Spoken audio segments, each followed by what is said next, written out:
Hey Rebels, my name is Matthew Barton. Welcome to the Rebellion Brewing Podcast. Sometimes the best ideas come from our fans. For more than a year, we've been getting tagged on social media about Cat's Creamery, a local Saskatchewan business that's making kick-ass ice cream and winning hearts across our province. When we launched our 7th anniversary root beer, we knew it was the perfect time to call up Trisha Berlinic and see if she wanted to team up with us to make root beer floats. So let's get into it.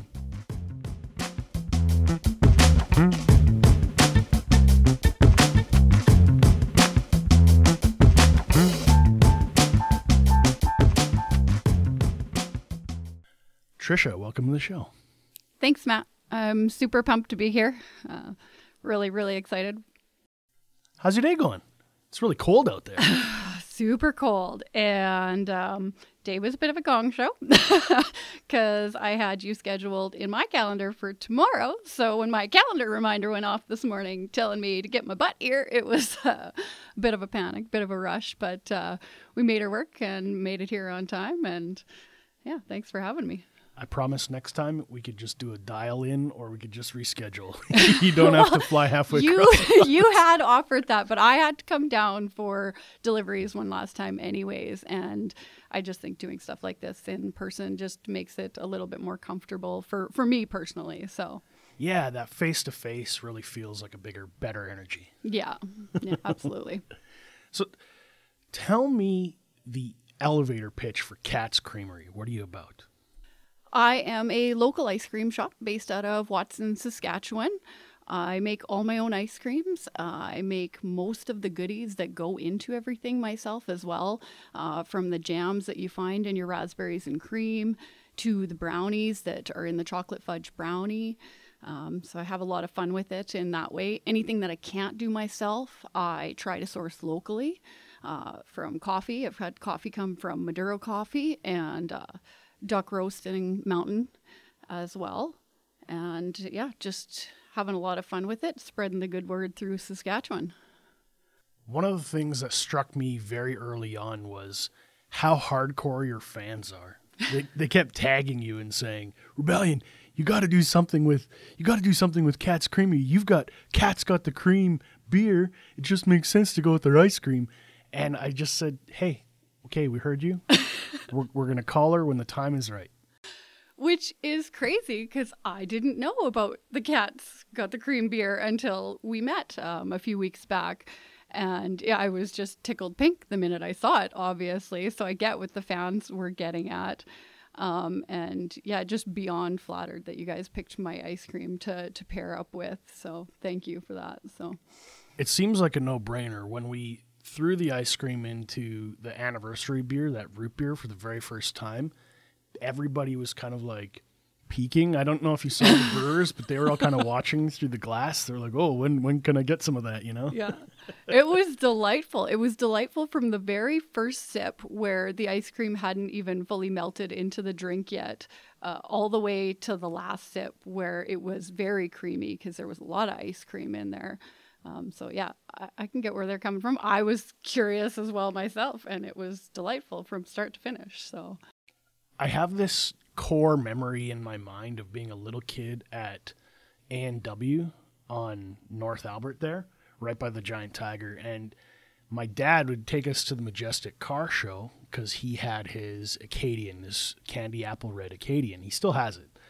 And I don't know why I remember, but I remember pulling in with my dad, and we'd go into the A&W, and we got French fries and ice cream floats. And I remember seeing all the cars, and the ice cream float with the frosted glass. That's in my head, I think, forever. Do you kind of have that too with ice cream floats? Do you recall the first time you had one? I do and I don't. Not a float in particular, but the ice cream background, yes. So I'm from Saskatchewan for most of my life. So I grew up going to Homestead ice cream. So yeah, I have a lot of those same feelings and nostalgia and stuff from that place. So to now be doing what they're doing and stuff on a smaller scale is it's a little bit mind-blowing to me. It's still so early in the journey for me with all of this that I really I'm really flattered that my ice cream fans, as you've said, have helped me to grow so quickly and to elevate and stuff. My brother, shortly after I started up and he had tried the ice cream and he saw the momentum building so quickly, he goes, "Trish, you're creating ice cream addicts," he says. And I went, "Cody, I prefer to call them fans." And so, then they became ice cream fans, and that just kind of became the term that's now followed me around in that regard. So when I saw the pictures of the jam going into the ice cream, I'm like, man, that's just like Grandma Calababa used to make. Like, that's how she showed love. Yeah. Was make homemade jam and mixing in treats, all that stuff. That flavor line in particular, I get that comment a lot. Yeah, it reminds me of Grandma's house back in the day, the fresh raspberries and cream. And I can remember myself as well. Yeah, Mom, she would have been my great-grandma, my mom's mom out on the farm, or my mom's grandma rather, out on the farm. And sitting at the table, looking out the window, watching the hummingbirds at the feeder, enjoying, fresh ice cream or cream and raspberries. And I'm so glad that flavor, as well as a few of the other signatures, bring that nostalgia to people, that they're feeling like they're tasting that difference in the quality that's making it reminiscent of ice cream of old. Is there something to that when you can make a product that's a little more organic or natural? I hate using those terms as marketing buzzwords, but there's something different about like a homemade authentic ice cream compared to like a mass-produced packaged aspartame thing. Yeah, there's big differences. Air content, they call it ice cream overrun, is one of the biggest factors. So what most people don't realize is that a lot of these store-bought ice creams sitting on the shelf are about 70 to 80% air. My ice cream is much, much lower. It's only about 40% air. So it's a lot more denser. People are like, "Well, why is it so tough when I try and, scoop into it?" It's because it's not filled with air. It's solid. It's cream. It's real cream. And then, as far as, your terms organic and stuff like that, the other big thing I try and do with the ice creams is flavor it with actual product instead of extracts. So that's another big difference with the ice cream. Because when you see those ingredients and every time they get processed or stepped on or altered, you lose something, it feels like. Yeah, well, most ice creams that are on the store shelves in bigger markets and stuff, they're not going to be flavored with real product like I'm doing. So we're infusing chocolate frostings to get that chocolate flavor through the chocolate fudge brownie. We're putting real jams in the raspberries and cream ice cream, real cheesecakes into the cheesecake ice cream. And that makes a big difference as opposed to just a pump or two of this and a pump or two of that and call it a day, no offense to the big guys out there. There's just a difference. There's a difference is all. So one of the things we talk about with craft beer is fresh is best. You always want to get it fresh. And I've had friends come to me and say, well, I go to the tap room and I get a fresh pint, and you can clearly taste the difference between that and the bigs coming out of a can who's been sitting at room temperature for how long. Mm-hmm. Do you encounter the same thing with your ice cream? Absolutely.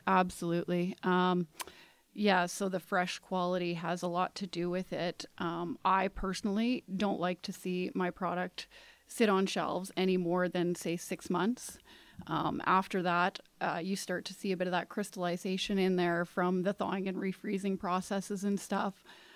So if need be, I will pull it as opposed to have people have a poor quality experience. So how do you tackle that shelf stability? Like ice cream, you freeze, right? But it's still something's happening, right? Yeah, you watch for that crystallization. Some of that I'm still learning with my particular base mix product and the stabilizers that are in it.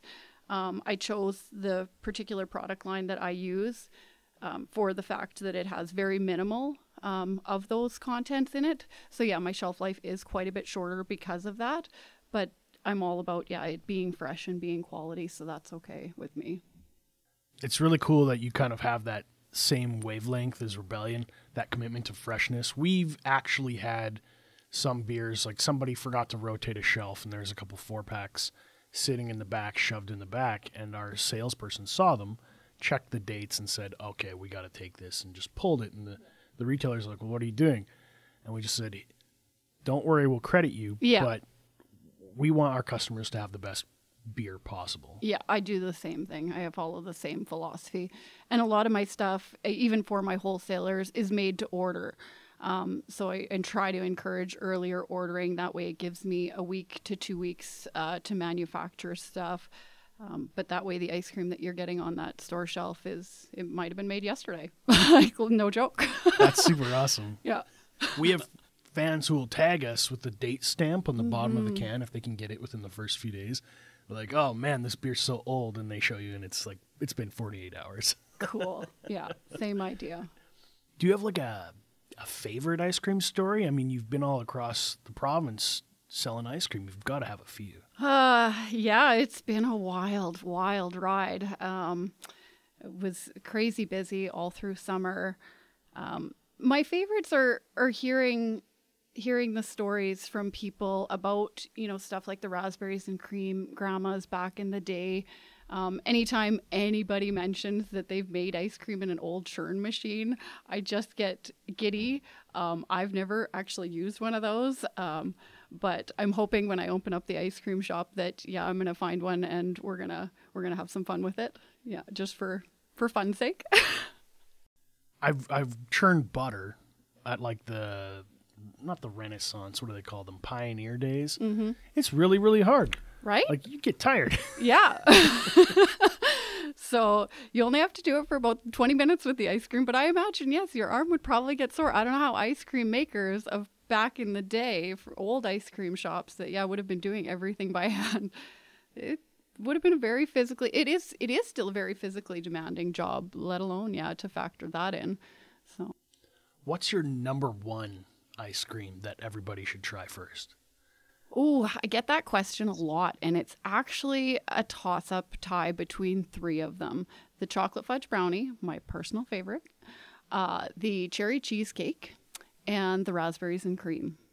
And those are always fighting for the lead month to month. Those are the top contenders. Yeah. Chocolate fudge brownie sounds like my kind of jam. Yeah. I'm a chocoholic. Have been my whole life. is a lot of what led me to doing what I'm doing now. I make that chocolate frosting from scratch. I infuse that into the base of the ice cream. I top it with fresh baked brownies. Add a little bit of chocolate sauce around the rim there just for good measure. In cat style, as I say. So, and then the cheesecake actually wasn't even going to be a part of the original lineup when I was drafting all my business plans and stuff. And a friend of mine asked me to make it for her. I went, cheesecake and ice cream? Okay, sure, I'll make it for you, whatever. And now she's probably never going to let me live it down because now it's one of my number one sellers. So, yeah. And then the raspberries and cream came from Carter and Carmen over at Karzan Local Market. That was a signature ice cream that they were having specialty custom made for their shop. That is part of what snowballed into me now making the ice cream for their shop. So, well, you just said something interesting there. Let's back it up a bit. How did you get started with ice cream? So I've been in hospitality and the food service industry for 20 plus years now. Most recently, aside from Cat's Creamery, with Quill Creek Farms. So I was working with Karzan Local Market at the time, doing a drop-off, part of my regular routine there. And we were just chatting as we usually do. And I can't remember how the ice cream thing came up, but he pitched it at me. He's, Trish, you should make me ice cream. And at the time, I laughed at him. I went, Carter, you're crazy. I just got separated. I'm working like a crazy lady, because I always do, because I'm a bit of a self-confessed workaholic. I don't have time to make you ice cream, man. And then 6 months later, I was making him ice cream.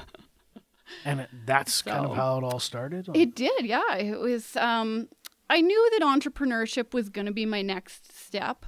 And I knew it was going to be in food service, probably a restaurant. With COVID, with the way things are, I knew we were going to have to wholesale something out of the back end to make it make sense and stuff. And so when he pitched that at me, it just stuck in the back of my mind and kept rattling around in there. And then the accountant side in me came out and started looking at the numbers, and I went, you know what, this makes sense. This actually makes sense. And I could have a lot of fun with this. And I, just ran with it from there. I mean, ran. Anybody that's followed me on social media knows how hard I've been giving her this year and stuff. And it's all going in the right direction. We're just trying to keep the wheels on the bus at this point and keep it going in that direction. How many miles do you think you put on the vehicle? Oh, 20,000. Yeah. Yeah, probably more than that by now. Had a Dodge there that I started out with though, and when I handed that over and switched over, it was 20,000. That was a month or two ago, so probably up to 25 now with the holiday season. Thank you, everyone, for keeping me busy. And you think do you think it was that local kind of support that's helped lift it off? Yeah, absolutely. I was really fortunate enough to have a lot of connections from prior work experiences that I was able to tap into. And then the quality of the product itself that I ended up producing by combining real ingredients into the ice cream base spoke for itself. I started knocking down doors before I even had a proper label on the jar, to be honest. But people would try the ice cream and right away were like, "You've got something here. This has got potential." So nice. Yeah. Speaking of potential, I managed to sneak a couple cans of Mega Laser Cat from the tap room into today's podcast tasting. You ready for it? I am absolutely ready for it. Cheers. Cheers. So I poured this out right at the beginning of the episode, and I had promised you that when it warms up, it's going to taste a little bit more. Mm-hmm.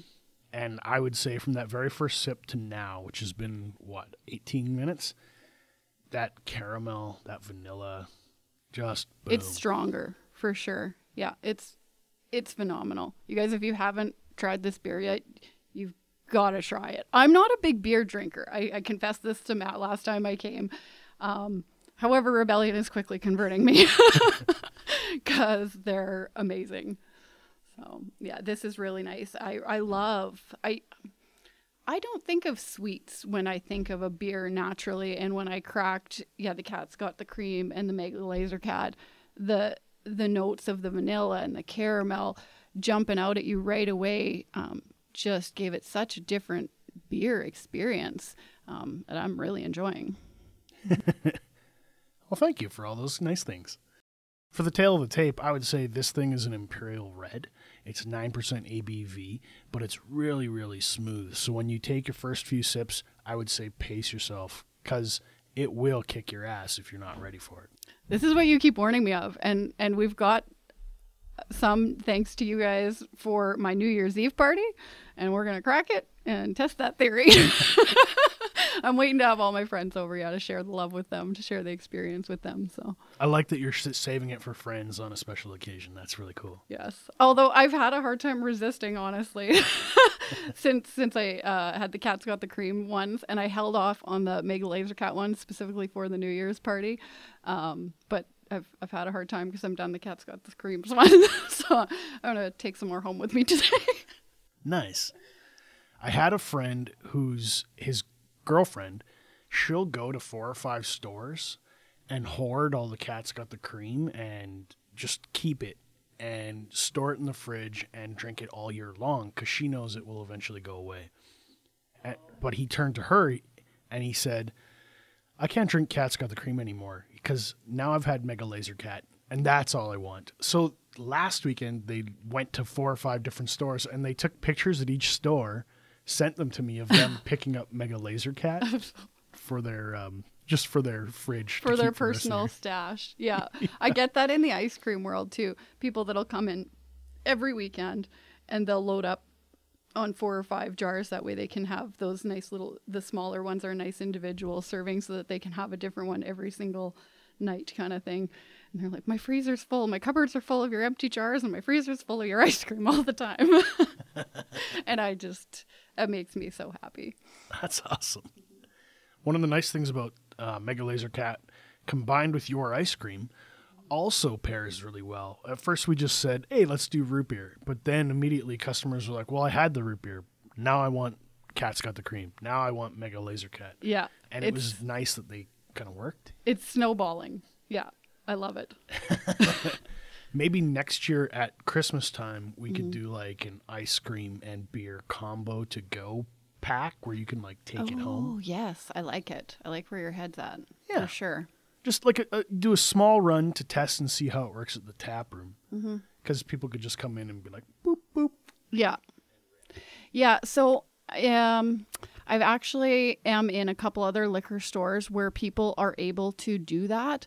And I'm hoping to continue to develop that market. It's not a market that I ever saw myself in when I was reaching out and developing sales in the ice cream world. I actually had Darcy and Sheila over at Foam Lake Liquor approach me, and I went, ice cream at a liquor store? Okay, sure. And it's gone over tremendously well. So I'm also up at the Liquor Loft in Melfort, where, people can do that now. They can grab the ice cream, they can grab the beer, and go home and play with it themselves, which I think is really cool. And I hope to, continue to develop that. I don't have any hard evidence of this, but I think there's probably a big overlap between our audiences, because if you're a person who's willing to spend a little bit more to get that quality, if you care about what's in your food and what's in your drink, and you really want that full experience and full flavor, I think you're probably the same person. That does, it makes sense. Absolutely. Yeah. And ice cream's just a nice treat. Like, yeah, it's been a long week. I just need an ice cream. Right. And so this is my first year in business, and coming into the winter here and stuff, I wasn't really sure what to expect. But people are still eating the ice cream. It's still moving, and shout out to all you who are all moving it. Thank you. The support has been tremendous. I kind of thought it was going to slow down more than it did. And I was in the process of whittling back inventories, trying to decide what I was going to scale back on, because I'm also moving shops right away, and I didn't want to be moving a whole ton of inventory. And then December came and I got smoked. And now, we're nearing the end of December, and I'm still running on just trying to keep up with production and stuff, which is phenomenal. I don't know if ice cream is like beer, but we see January 2nd, everything just slams to a halt. Yeah. The brakes are on. Everybody's like, okay, I've got my New Year's resolutions. I'm going to lose some weight. I'm going to behave myself. And then by the end of February, they're like, okay, I'm ready to have a beer again. So we'll see what happens. I'm totally down for what happens either way, because I did try and time my move so that it was going to be during that slower time. So I've got the new location, a lot of things I need to do there in the meantime. So if January is slower, I'm totally okay with that, you guys. And I'll catch you on the flip side for sure. Ice Cream Summer 2.0, second year of Ice Cream Summer. I am expecting to be absolutely bonkers. Probably going to blow it out of the water. I think so. I'm a little scared, but it's going to be fun. We're going to roll with it. We're going to give her a go. So we're going to do lots of fun new stuff in the new shop, stuff that I haven't had the room to do up until now. So I'm really looking forward to that, to bringing you guys some new experiences if you're able to make it through the shop, and possibly some new things out on shelves too. We'll see. Like new flavors? And some other things. Yeah. Like what does that mean? Come on now. Don't leave me hanging. Well, we're going to delve into the world of waffle cone making in the new shop and stuff. And depending on how production goes with that, I would love to see the waffle cones out there for you guys to grab along with the ice cream and stuff in stores. So, but I need to get in the shop and start playing around with it and see how that goes. You mentioned a couple spots where your ice cream is available. If people want to try and find you online or on social media, where should they go? Cat's Creamery at theicecreammarket.ca is is where you'll find everything, the Facebook and the Instagram. Those are the only two I'm really on a lot right now. I'm starting to play around a little bit more with the TikToks. And hopefully going to have a little bit of time in the new year to continue to learn that and delve into that more. So That's awesome. Well, Trisha, thank you for your time today. Thank you. Thank you for having me. This has been an incredible experience. I'm really thrilled to be a part of what you guys are doing. I appreciate the support a lot from you guys and all my ice cream fans out there. So.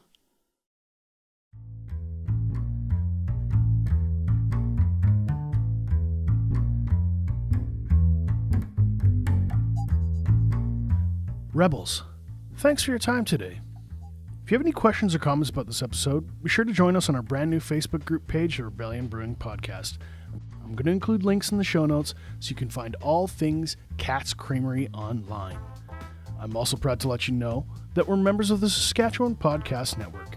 It's a one-stop shop for tons of locally produced shows from across our province.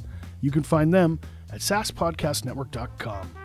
Be sure to follow us on Facebook, Instagram, and Untappd so you don't miss out on the latest in Sask craft beer news.